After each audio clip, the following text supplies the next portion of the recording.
അവൾ ICUവിൻ്റെ ഫ്രണ്ടിലെത്തി. ആ സമയം ICUവിൽ നിന്ന് ഡോക്ടർ ഇറങ്ങി വന്നു. ഐഷ ചോദിച്ചു, ഡോക്ടർ, ഇപ്പോൾ അദ്ദേഹത്തിൻ്റെ സ്ഥിതി എങ്ങനെയാണ്? ഡോക്ടർ പറഞ്ഞു, ഒന്നും പറയാറായിട്ടില്ല. പെട്ടെന്ന് തന്നെ ഒരു ഓപ്പറേഷൻ നടത്തണം. അതിന് കുറച്ച് ബ്ലഡ് ആവശ്യമാണ്. A positive blood. പെട്ടെന്ന് തന്നെ എത്തിക്കണം. ഓപ്പറേഷൻ ചെയ്യാൻ വൈകുന്തോറും അജിത്തിൻ്റെ സ്ഥിതി ഗുരുതരമായി വരും. അതും പറഞ്ഞ് ഡോക്ടർ മുന്നിലേക്ക് നടന്നുപോയി. ഐഷ നിസ്സഹായതയോടെ നിന്നു. ഞാൻ ഈ രാത്രി എവിടുന്ന് ബ്ലഡ് സംഘടിപ്പിക്കും?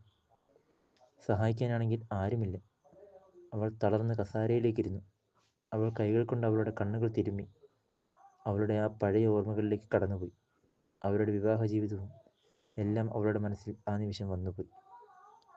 പെട്ടെന്ന് അവളെ ആരോ തട്ടി വിളിക്കുന്നു. മോളെ, നീ എന്താ ഇവിടെ? സ്വപ്നത്തിൽ നിന്ന് പെട്ടെന്നുണർന്ന് നോക്കി.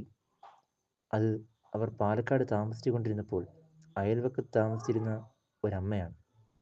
അവൾ പെട്ടെന്ന് തന്നെ അവിടെ എണീച്ച് അമ്മയെ കെട്ടിപ്പിടിച്ച് കരഞ്ഞു.